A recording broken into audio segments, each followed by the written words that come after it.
எங்களை அரெஸ்ட் பண்றதுக்கு இவ்வளோ காவல்துறையை குவிச்சிங்களே, இதே காவல்துறையை குவிச்சிருந்தா எத்தனை பெண் குழந்தைங்க லிஸ்டா பாருங்க, எவ்வளவு பெரிய லிஸ்ட். இது கடந்த மாதம் மட்டும், கடந்த 2-3 மாதங்கள நடந்தது. இப்ப இதுக்கெல்லாம் என்ன பதில் சொல்ல போறோம்? பெண்களுக்கு பாதுகாப்பே இல்லையா தமிழ்நாட்டில பொறுத்த வரைக்கும்? இன்னைக்கு அதிகப்படியான பெண்களுக்கு எதிரான நடத்தப்படும் பாலியல் வன்கொடுமைகள் அதிகமாகி இருக்குது. 2021 2023 2 வருடங்களில் 2 மடங்கு அதிகரித்து இருக்கிறது. இன்னைக்கு 5000 பேர் மேல 5000த்துக்கும் அதிகமான பெண் குழந்தைகள் பாலியல் வன்கொடுமைக்கு ஆளாக்கப்பட்டிருக்கிறாங்க.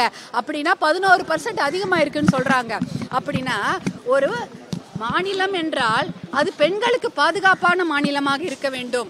ஒரு தமிழ்நாடு அப்படிப்பட்ட ஒரு நல்ல மாநிலமாக தான் இருந்தது. இன்னைக்கு என்ன சீர்குலைஞ்சு போயிருக்குது? ஏன் 2 மடங்காக அதிகரித்து இருக்கிறது? வட இந்தியாவை தான் சொல்லுவாங்க, பீகார்ல அப்படி நடக்குது, ராஜஸ்தான்ல அப்படி நடக்கிறது, மேற்கு வங்காளத்தில் அப்படி நடக்குதுன்னு. இன்னைக்கு பெண்களுக்கு பாதுகாப்பு இல்லாத மாநிலமாக 4வது இடத்துல இருக்குது தமிழ்நாடு. வெக்கக்கேடு. அப்புறம் என்னதான் இங்க காவல்துறையும் சட்டத்துறையும் அரசாங்கமும் செஞ்சுட்டு இருக்கிறாங்க? பாதி % பெண்கள் தானே இருக்கிறோம். எங்களுக்கு பாதுகாப்பு கொடுக்கல, ஆனா அரெஸ்ட் பண்ணதுக்கு இவ்வளவு பேர் வந்திருக்கிறீங்களே, எங்களுக்கு பாதுகாப்பு கொடுக்க எத்தனை பேர் வந்திருப்பீங்க? தனியா நடக்கும்போது அந்த பெண்ணுக்கு பாதுகாப்பு கொடுக்க ஒருத்தர் வந்திருந்தா கூட இந்த பாலியல் வன்கொடுமைகள் நடந்திருக்காது இல்லையா? ஆனா இதையெல்லாம் பார்த்துட்டு சும்மா இருக்கிறீங்க. எப்படி இருக்கிறீங்க? மனசாட்சி இல்லையா? எனக்கெல்லாம் கொதிக்குது. இன்னும் எத்தனை குழந்தைங்களை காவு வாங்குவீங்க? எத்தனை குழந்தைங்க சாவணும் உங்களுக்கு? எத்தனை பெண்கள் பலியாகணும் உங்களுக்கு? எத்தனை இளம் விதவைகள் செத்து போனோம்? குற்றவாளிகளையும் பிடிக்க முடியல, அவங்களுக்கு தண்டனையும் கொடுக்க முடியல, சட்டத்து மூலமா அவங்களுக்கு ஒரு விடிவு காலமும் கிடைக்கல. அப்ப என்னதான் இங்க நடக்குது? இதை பார்க்கறது மனசாட்சின்னு ஒண்ணு இருக்கா? கொதிக்கலையா? வயிற்றுச்சலா இருக்குது. குழந்தைங்களை வெளில அனுப்ப முடியல, ஒரு அபார்ட்மெண்ட் வீட்டில் குழந்தைங்களை வச்சுக்க முடியல, அங்கே நடக்குது பாலியல் வன்கொடுமை. பள்ளிக்கூடத்துக்கு அனுப்ப முடியல. 3 வயசு குழந்தை, 6 வயசு குழந்தை, 10 வயசு குழந்தை. படிச்சுட்டு காலேஜ் வந்தால் அப்பயாவது நிம்மதியா இருக்குமா? அங்கேயும் 15 வயசு, 16 வயசு, 18 வயசு, 19 வயசு கல்லூரி மாணவி எல்லாருக்கும் பாலியல் வன்கொடுமை நடந்துன்னு இருந்தா அப்ப இந்த நாட்டில் பெண்கள் வாழதான் இல்லையா? எங்களெல்லாம் பார்த்தா மனசாட்சியே இல்லையா? உங்களுக்கு காப்பாற்றணும்னு தோணலையா? எங்களுக்கெல்லாம் பதைக்குது. எங்க குழந்தைங்களை எப்படி நாங்க வெளில அனுப்புறது? எப்படி அனுப்புவோம்? உங்களுக்கு மட்டும் இல்ல, எல்லாருக்கும் தான் குழந்தைங்க இருக்கு. உங்களுக்கும் பெண் குழந்தைங்க இருக்கு, எனக்கும் பெண் குழந்தைங்க இருக்கு, இந்த நம்ம சுத்தி இருக்கிற எல்லாருக்கும் பெண் குழந்தைங்க இருக்கு. எப்படி அவங்களை படிக்க அனுப்புறது? ஹாஸ்டலுக்கு அனுப்ப முடியுமா? வேலைக்கு அனுப்ப முடியுமா? பால் சொசைட்டில போய் பால் ஊத்திட்டு வர ஒரு பொண்ணை போய் பாலியல் வன்கொடுமை செய்து கொண்டு இருக்கிறாங்க. அதை கண்டுபிடிக்க முடியலையா? அதுவும் திம்மாவரம் பெரிய 10 லட்சம் பேர் இருக்கிற ஊராது. அதுல புதுசா யார் வந்தாலும் கண்டுபிடிச்சிருக்கலாம். புதுசா யாரா வந்தா கூட அந்த ஊர்ல தெரிஞ்சிருக்கும். இல்ல ஏற்கனவே இருந்த ஆளா இருந்தாலும் எப்படியாவது தெரிஞ்சிருக்கும். ஒரு வாரமாச்சு குற்றவாளிகளை கண்டுபிடிக்கிறதுக்கு யாருக்கும் மனசே இல்லையா? ஏன் இந்த மாதிரி பண்றாங்க? இப்பதான் இவ்வளோ பெரிய போராட்டம் நடந்த பிறகு, இத்தனை பேர் சண்டை போட்ட பிறகுதான் இன்னைக்கு அந்த ஞானசேகரன் என்ற ரிப்பீட்டட் அஃபெண்டர், ஹிஸ்டரி ஷீட்டர்னு சொல்லுவாங்க, மறுபடி குற்றம் செய்யக்கூடிய ஒரு மனநோயாளி அந்த ஆளு. அவனுக்கு இவ்வளோ நாள் விட்டு வச்சிருந்தீங்க. இன்னைக்கு தான் இந்த போராட்டம்லாம் நடந்த பாட்டாளி மக்கள் கட்சி போராட்டங்கள்லாம் தொடர்ந்து நடந்தப்புறம் தான் உங்களுக்கு தோணுதா அவங்க மேல குண்டாஸ் போடணும்னு? 1 வருஷம் கழிச்சு விட்டுடுவீங்களா? அவனுக்கு தண்டனை கொடுக்க மாட்டீங்களா? சிறப்பு போக்சோ நீதிமன்றங்கள் ஏன் கொண்டு வரல? 300 பாலியல் வழக்குகள் இருந்தாலே அங்க சிறப்பு போக்சோ நீதிமன்றம் இருக்கணும்னு சொல்றாங்க. இங்க ஒரு போக்சோ நீதிமன்றத்துக்கே வழி இல்லை. 300க்கு மேல இருந்தா 2 போக்சோ நீதிமன்றம் இருக்கணுங்கிறாங்க. அதுக்கு ஒரு போக்சோக்கே இங்க வழி இல்லை. போக்சோ நீதிமன்றத்துக்கு வழி இல்லை. மகளிர் நீதிமன்றங்கள்லாம் இருக்குது, மகளிர் காவல் நிலையங்கள்லாம் இருக்குது. எல்லாத்தையும் கொண்டு போய் ஒரு டிஜிபி கீழே கொண்டு வந்தீங்க. இருந்தாலும் காவல்துறையால் இந்த பாலியல் வன்கொடுமையை கட்டுப்படுத்த முடியலையே, அதை அடக்க முடியலையே. அப்ப என்னதான் பண்ணிட்டு இருக்கிறீங்க? வெறும் பந்தோபஸ்து தான் உங்க வேலையா? பந்தோபஸ்துக்கு தான் போவீங்களா? பாதுகாப்பு கொடுக்க மாட்டீங்களா? அரசு சட்டம் ரொம்ப கடுமையாக இருக்க வேண்டும். ஏன்னா இதுக்கெல்லாம் காரணம் மதுவும் போதையும் தான். தெருக்கு தெரு மதுக்கடை, பள்ளிக்கூடம், சின்ன குழந்தைங்களுக்கு கூட கஞ்சா அப்படின்னு எல்லாம் ஈஸியா கிடைக்குது. இதெல்லாம் கட்டுப்படுத்தினாலே இந்த பாலியல் வன்கொடுமைகள், இந்த கொடுமை நிற்கும். ஆனா அதெல்லாம் கட்டுப்படுத்துறதுக்கு யாருக்குமே மனசே வராது. ஏன்னா இதுல எல்லாரும் ஒன்னா இருக்கிறாங்க. இதை கட்டுப்படுத்துறதுக்கு மனசு இல்லாம இந்த பாலியல் வன்கொடுமையை தொடர்ந்து அதிகரித்து கொண்டிருக்கிறது. தமிழ்நாடு வாழ தகுந்த மாநிலமாக எண்ணிக்கை போய்கொண்டே இருக்கிறது. இதுக்கெல்லாம் ஒரு முடிவு கட்டணும். எல்லாரும் மனசு வைக்கணும், ஒன்னா சேரணும். கண்டிப்பாக பெண்களுக்காக எல்லாரும் ஒன்னா குரல் கொடுக்கணும். இன்னைக்கு நீங்க எல்லாரும் ஒன்னா வந்திருக்கீங்க. உங்க எல்லாருக்கும் என்னுடைய நன்றியை தெரிவிச்சுக்கிறேன். இதோட இந்த போராட்டம் ஓயாது. இதுக்கெல்லாம் நீதி கிடைக்கிற வரைக்கும், கொடுமைகள் அது குறையிற வரைக்கும் நாங்கள் போராடி கொண்டுதான் இருப்போம் என்று கூறிக்கொள்கிறோம்.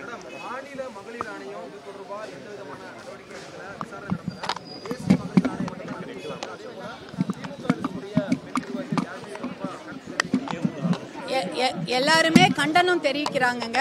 கண்டனம் என்பது தெரிவிக்கிறாங்க. இருந்தாலும் நடவடிக்கை என்பது இருக்க வேண்டும். ஒரு பேசிட்டு விட்டுடக்கூடாது. ஆக்ஷன் இருக்கணும்.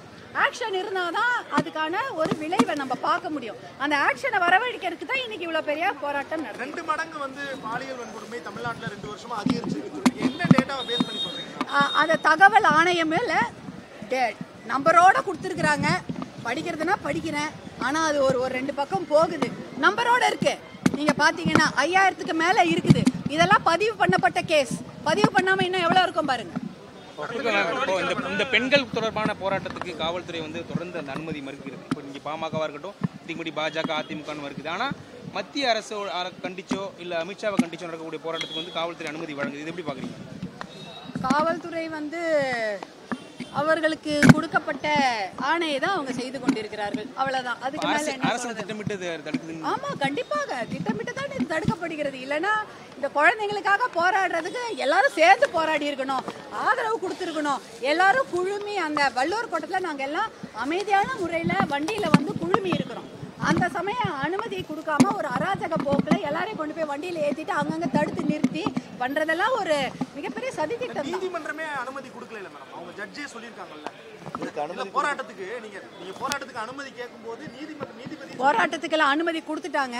அதுக்கப்புறம் வந்து அனுமதி என்பது என்ன பண்றாங்க, வாங்க பண்ணுங்கன்னு எல்லாம் சொல்லிடுறாங்க. அனுமதி கொடுக்கலன்னா கூட பேசணும்ல, சும்மாவே கொடுக்கல, அனுமதி கொடுக்கலன்னு வாய் மூடின்னு போறதுக்கு எதுக்கு நம்ம வந்து இன்னைக்கு வந்து மகளிர்லாம் இருக்கிறோம். எங்க உரிமைக்கு நாங்க குரல் கொடுக்காம நீதிமன்றமும் மற்றவங்களுமா குரல் கொடுப்பாங்க. நாங்க குரல் கொடுத்துக்கிறோம். எங்க உரிமைக்கு எங்க பாதுகாப்புக்கு நாங்க மகளிரே குரல் கொடுத்துக்கிறோம். பாதிக்கப்பட்ட பெண்கள் பாதுகாப்பு இது பண்ணிட்டு எதுக்காக அரசியல் பண்றீங்கன்னு உயர்நீதிமன்றம் கேள்வி எழுப்பினாங்க. இல்லைங்க, அதாவது நீதிமன்றங்களுடைய வாதங்களை நாங்கள் வந்து மறுத்து சொல்ல முடியாது. இருந்தாலும் பெண்களுக்காக பெண்கள் போராடாமல் என்ன பண்ண போறோம்? அரசியலாக இருக்கட்டும், என்ஜிஓவா இருக்கட்டும், இல்லை ஒரு வீடாக இருந்தால் கூட போராட்டம் பண்ணணும் இல்லையா? ஒரு தாய்மார் போராட்டம் பண்ணுவாங்களா இல்லையா? என்னுடைய எதுவாக இருந்தாலும் நான் போராட்டம் தானே. யாருக்காக பண்றோம்? வேற ஏதோ அரசியலுக்கு நாங்க பண்ணலையே, பெண்களுடைய பாதுகாப்புக்கு தானே பண்றோம். இந்த பெண்களுக்கு நாங்க போராட்டம் பண்ணா வேற யார் போராட்டம் பண்ணுவாங்க? கண்டிப்பாக பண்ணுவோம் தான். அரசினுடைய நடவடிக்கை வந்து அடுத்த கட்டம் எப்படி இருக்கணும்னு நினைக்கிறேன். தொடர்ந்து போராட்டம் நடைபெற்று வருது. இந்த விவகாரத்திலையும் அந்த மாதிரி நடவடிக்கை இருக்கணும்னு நினைக்கிறீங்க? உடனடியாக 13 அம்ச திட்டம் என்று ஒன்று இருக்கிறது. அதாவது காவல்துறை, இந்த சுகாதாரத்துறைக்கெல்லாம் வந்து கிளாஸ் எடுக்கணும்.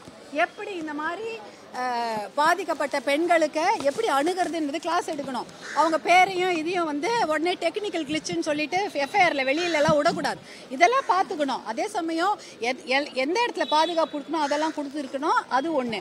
அடுத்தது வந்து விரைவு நீதிமன்றங்கள், இந்த போக்சோ நீதிமன்றம் மாதிரி விரைவு நீதிமன்றங்கள் விரைவாக வாரத்துக்கு ஒரு கேஸ் எடுத்தான்னா வாரத்துக்கு ஒரு வாட்டியாவது அந்த கேஸை பற்றி விவாதித்து 3 மாதம் அல்லது 6 மாதத்திற்குள்ள கடுமையான தண்டனை வழங்கப்பட வேண்டும். இதையெல்லாம் செஞ்சாலே பயம் ஒரு அடடா நம்ம பண்ணிட்டு ஒரு 10 வருஷம் கழிச்சு வயது மூப்பிலே பாதி பேர் போயிடுறாங்க. அப்படி இருக்கக்கூடாது. அவங்க எப்ப தப்பு பண்ணாங்களோ உடனே அடுத்த 6 மாசத்துக்குள்ள அவங்களுக்கு தண்டனை கிடைச்சா அவங்க கண்டிப்பா அடுத்தது பயப்படுவாங்கல்ல. ஐயோ திருப்பி பண்ணா மாட்டிக்குவோன்னு. இப்ப திருப்பி அஃபெண்ட் பண்ணிட்டு இருக்கிறாங்க. அவங்கள திருப்பி கொண்டு போய் ஒரு கல்லூரி வளாகத்துல எப்படி நம்ம அனுமதிக்கலாம்? அவங்க மேல பாலியல் குற்றச்சாட்டு இருக்கிறது, அவர்கள் மேல பெட்டி தெஃப்ட் இருக்குது, பெட்டி தெஃப்ட்னு சொல்றக்கூடிய குற்றச்சாட்டு இருக்குது. அப்படி இருக்கவங்கள கொண்டு போய் திருப்பி வந்து ஒரு கல்லூரி வளாகத்துல மாணவிகள் இருக்கக்கூடிய வளாகத்திலேயோ இந்த ஹாஸ்டல் போன்ற தங்கும் விடுதிகளில் அருகில் அவங்க அனுமதிக்கலாமா? இந்த மாதிரி ரிப்பீட்டடா குற்றம் செய்கிறவர்களை, அடிக்கடி குற்றம் செய்பவர்களெல்லாம் முதல்ல கண்டுபிடிச்சி முதல்ல அவங்களுக்கு வந்து உடனே தண்டனை வழங்க வேண்டும். ஒரு முறை தப்பு செஞ்சா கூட அவங்களை சும்மா விடக்கூடாது. அவங்களுக்கு கடுமையான தண்டனை வழங்க. தமிழ்நாட்டில் உள்ள கல்லூரி வளாகங்கள்லாம் வந்து பெண்களுக்கு பாதுகாப்பு இல்லாத ஒரு நிலை இருக்காங்க. ஏன்னா அண்ணா யூனிவர்சிட்டியில வந்து அவர் தொடர்ச்சியாக அவர் உள்ள போயிட்டு வந்திருக்காரு. இந்த சுவர்லாம் ஏறி போயிருக்காரு. இதுக்கு வந்து இப்போ உயர்கல்வித்துறை அமைச்சர் இப்பதான் வந்து அதுக்கான நடவடிக்கை எடுப்போம்னு சொல்லியிருக்காங்க. நீங்க அதை எப்படி பாக்குறீங்க மேடம்? அதாவது எந்த இடத்துலையுமே பாதுகாப்பு இல்லை. கல்லூரி வளாகம் மட்டும் சொல்ல வரல, பள்ளி வளாகத்தில் கூட தான் பாதுகாப்பு இல்லை. அங்கே இருக்கக்கூடிய மற்ற மாணவர்களாலேயோ இல்லை அங்கே இருக்க பணி செய்யக்கூடியவர்களாலேயோ நான் டீச்சிங் ஸ்டாஃபாலேயோ எல்லாருக்குமே குழந்தைகளுக்கும் பெண் குழந்தைகளுக்கும் ஆண் குழந்தைங்களுக்கும் பாதுகாப்பு இல்லாத சூழ்நிலை தான் இருக்கிறது. அதற்கு வந்து நம்ம வந்து சிசிடிவி கேமரா வைக்கிறதோ அதெல்லாம் ஒழுங்காக வேலை செய்கிறதான்னு பார்க்குறதோ இதெல்லாம் நம்முடைய பணி. அதெல்லாம் அந்தந்த துறை துறை மட்டும் இல்ல அந்த நிறுவனங்களுடைய பணி. அது கண்டிப்பா பண்ணி வெளியானது தொடர்பா வந்து கமிஷனர் ஒரு இது சொல்லியிருந்தாரு. அது வந்து மத்திய அரசோட வெப்சைட்ல இருந்து வெளியே வந்திருக்கு அப்படின்னாரு. இந்த மாதிரி பாலியல் வழக்குல வந்து சம்பந்தப்பட்டவங்களோட டீடைல்ஸ் வெளியாகிறது பெரிய ஒரு ஆபத்தை ஏற்படுத்தும். அதாவது ஒரு எஃப்ஐஆர் போடும் பொழுது எண்கள் கொடுப்பாங்க. இப்போ எந்த செக்ஷன் 307 302 அந்த எண்களை வந்து பாலியல் வழக்கா இருந்தால் அது வந்து பிளாக் பண்ணணும். அதுதான் இது. இப்போ என்ன ஆயிடுச்சு, அந்த எண்கள் மாறினதுனால அது வந்து பிளாக் ஆகாம சாதாரண செக்ஷன் வந்து பிளாக் ஆயிடுச்சு, பாலியல் வழக்காக்கான செக்ஷன் வந்து பிளாக் ஆகாம வெளில வந்துருச்சு. இது எவ்வளோ பெரிய தப்பு, இது முதல்ல சரி செஞ்சிருக்கணும். மாநில இளைஞரணி தலைவராக வச்சிருக்காங்க. அதோட உங்களோட நிலைப்பாடு என்ன? உங்களோட நிலைப்பாடு என்ன இருக்கு? வேற நன்றி.